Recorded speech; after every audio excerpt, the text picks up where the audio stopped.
આવેલી ગુજરાત હાઉસિંગ બોર્ડની સરદાર હાઇટ્સ સોસાયટીમાં અત્યારે ફફડાહટનો માહોલ છે.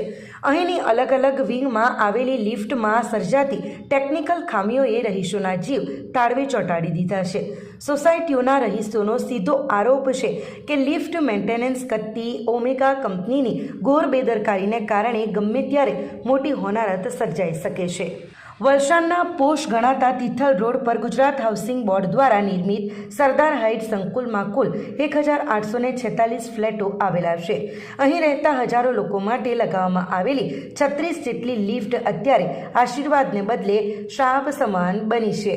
છેલ્લા કેટલાક દિવસોમાં સાબરમતી અને સરસ્વતી જેવી અલગ અલગ વિંગમાં લિફ્ટમાં ગંભીર ખામીઓ સામે આવી છે, જેમાં રહીશોના જીવો તાળવે ચોંટ્યા હતા. પહેલી ઘટનામાં લિફ્ટ ફ્લોર પર આવ્યા બાદ તેનો દરવાજો ખુલ્યો હતો, પરંતુ વ્યક્તિ હજુ બહાર નીકળે તે પહેલાં જ લિફ્ટ અચાનક ઉપરની તરફ ખેંચાવા લાગી હતી. આ જીવલેણ ક્ષણોમાં લિફ્ટમાં સવાર વ્યક્તિને ઈજાઓ પહોંચી હતી. જોકે સેકન્ડોની વાર હોત તો મોટી જાનહાનિ થઈ શકી હોત. તો બીજી ઘટનામાં આ જ સોસાયટીમાં દૂધ આપવા આવેલા એક વિતરણ કરતા લિફ્ટમાં ફસાઈ ગયા હતા. ટેકનિકલ ખામીને કારણે લિફ્ટ અધવચ્ચે અટકી પડતા દૂધવાળો લાંબો સમય સુધી અંદર કેદ રહ્યો હતો. ત્રીજી ઘટના તો સૌથી ગંભીર બની હતી, જેમાં બે નાની બાળકીઓ જ્યારે લિફ્ટમાં પોતાના ઘરે જઈ રહી હતી ત્યારે અચાનક લિફ્ટમાં ખામી સર્જાઈ. લિફ્ટનો અંદરનો દરવાજો તો ખુલી ગયો, પણ બહારનો દરવાજો લોક થઈ ગયો. અંધારા અને ગભરામણ વચ્ચે આ માસૂમ બાળકીઓ 11 મિનિટ સુધી લિફ્ટમાં ફસાયેલી રહી હતી.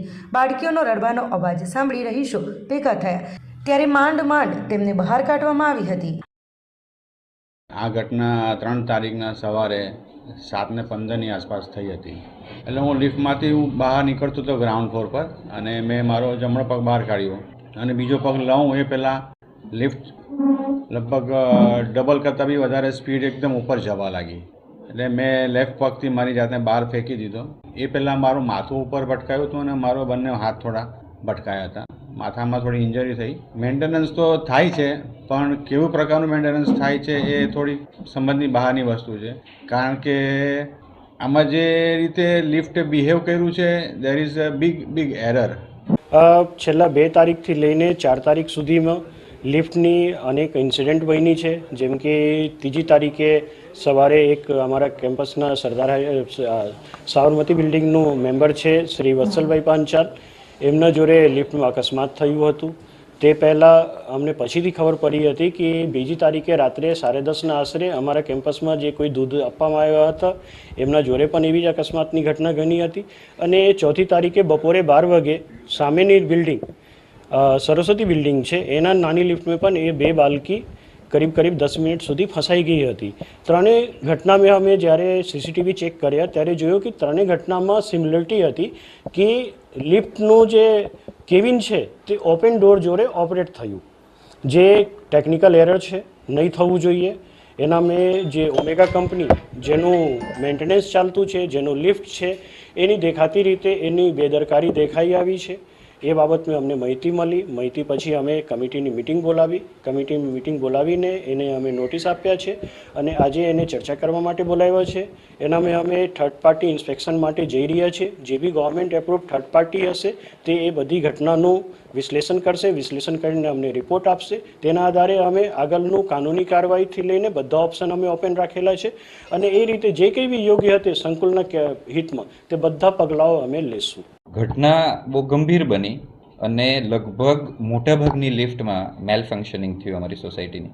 ટોટલ 36 લિફ્ટ ઓમેગા કંપનીના મેકની, અને એક ઇન્સિડન્ટમાં તો અમારા વત્સલભાઈ પંચાલ જે મેમ્બર છે સાબરમતીના, તેમનો જીવ બચી ગયો, જતાં બચ્યો. અને એવી રીતે થઈ ગયું કે લિફ્ટ ચાલુ, બંને બારણા ઓપન, અને વત્સલભાઈ બહાર નીકળતા હતા અને લિફ્ટ એકદમ રોકેટ સ્પીડે ઉપર ચાલી ગઈ. એટલે ઘણું બધું મેલ ફંક્શનિંગ થયું. એટલે આમાં કોઈ ડિફેક્ટ હોઈ શકે, લિફ્ટના મેન્યુફેક્ચરમાં મેન્ટેનન્સમાં ડિફેક્ટ હોઈ શકે, આવું ઘણા બધા પોસિબિલિટીઝ છે.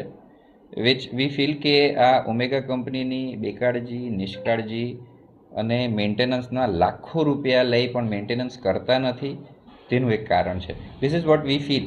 હમણાં હવે અમે ઇન્સ્પેક્શન કરાવીએ છીએ CCTV કેમેરા સાથે ચાલુ કરીને, અને આમાં ટેમ્પરિંગની કોઈ શક્યતા નથી. ખાલી ડેફિશિયન્સી ઇન સર્વિસ અને નિષ્કાળજી ઓમેગા કંપનીના એન્જિનિયર્સની. ભયનો માહોલ તો એટલો છે કે લોકો 10મા માળેથી દાદર ચડીને અને ઉતરીને જાય છે, બિકોઝ એ લોકો બધાને જીવનું જોખમ. નાના છોકરાઓ તો એટલા ગભરાય છે કે એક્ઝામ આજે તો બી 15 મિનિટ વહેલા તૈયાર થઈને દાદર ઉતરીને ગયા છે સ્કૂલમાં. સો 36 લિફ્ટ, 7000 લોકો અહીંયા, ઇટ્સ લાઈક એમ કે ને કે એકદમ બાનમાં લઈ લીધા હોય તેવું લાગે. આ ઓમેગા કંપનીના ખોટા બિઝનેસ અને પ્રેક્ટિકલ ડિઝાસ્ટ્રસ. આ સંકુલમાં આશરે 1846 જેટલા ફ્લેટ આવેલા છે અને 7000થી વધુ લોકો વસે છે. લિફ્ટની આ દશાને કારણે લોકો હવે 10મા માળે જવા માટે પણ દાદરનો ઉપયોગ કરવા મજબૂર બન્યા છે. નાના બાળકોમાં એટલો ભય છે કે પરીક્ષા હોવા છતાં તેઓ લિફ્ટમાં બેસવાને બદલે 15 મિનિટ વહેલા તૈયાર થઈ દાદર ઉતરી રહ્યા છે. સોસાયટીની કમિટીએ આ મામલે ઓમેગા કંપનીને નોટિસ પાઠવી છે અને સરકાર માન્ય થર્ડ પાર્ટી પાસે તમામ લિફ્ટનું ટેકનિકલ ઇન્સ્પેક્શન કરાવવાની તૈયારી હાથ ધરી છે. સામે પક્ષે લિફ્ટ કંપનીના પ્રતિનિધિઓ આ ખામી પાછળ કોઈ અજાણી વ્યક્તિની છેડછાડ હોવાનો દાવો કરી રહ્યા છે. કંપનીના અધિકારી મુજબ કોઈ અધિકૃત વ્યક્તિએ સ્ટોપ બટનનો ઉપયોગ કરીને લિફ્ટ સાથે ટેમ્પરિંગ કર્યું હોઈ શકે છે.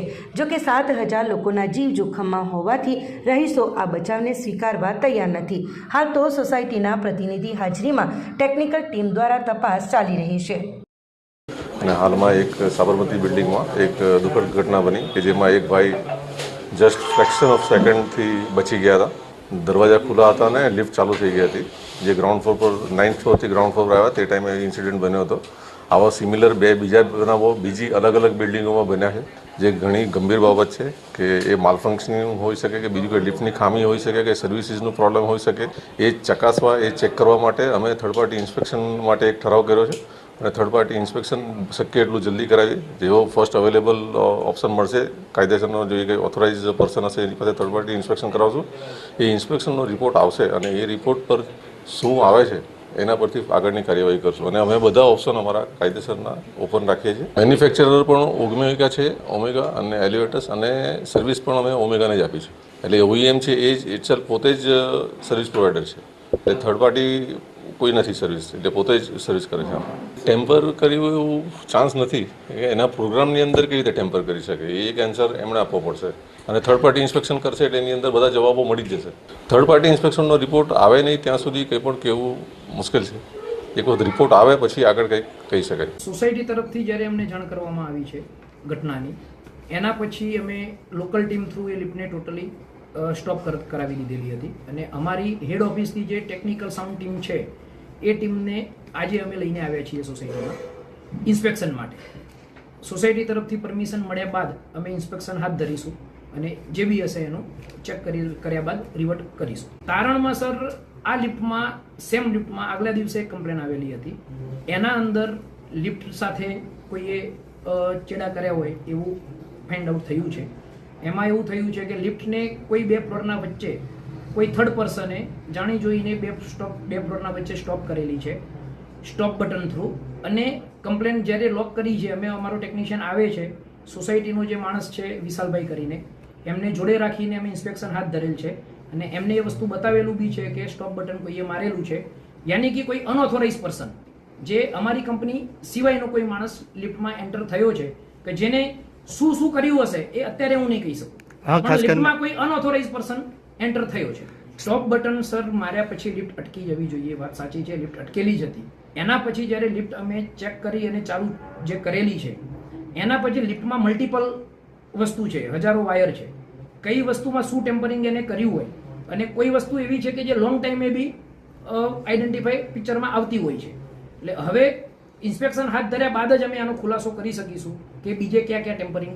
વલસાડની આ હાઈરાઇઝ બિલ્ડિંગમાં લિફ્ટના અંદર બનતી ઘટનાઓને લઈને અત્યારે તો લોકો લિફ્ટના નામે ફફડી રહ્યા છે.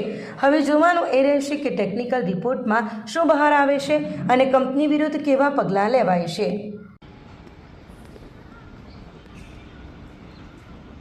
અમારી લાઈવ ન્યૂઝ 24 ચેનલને સબસ્ક્રાઇબ કરો,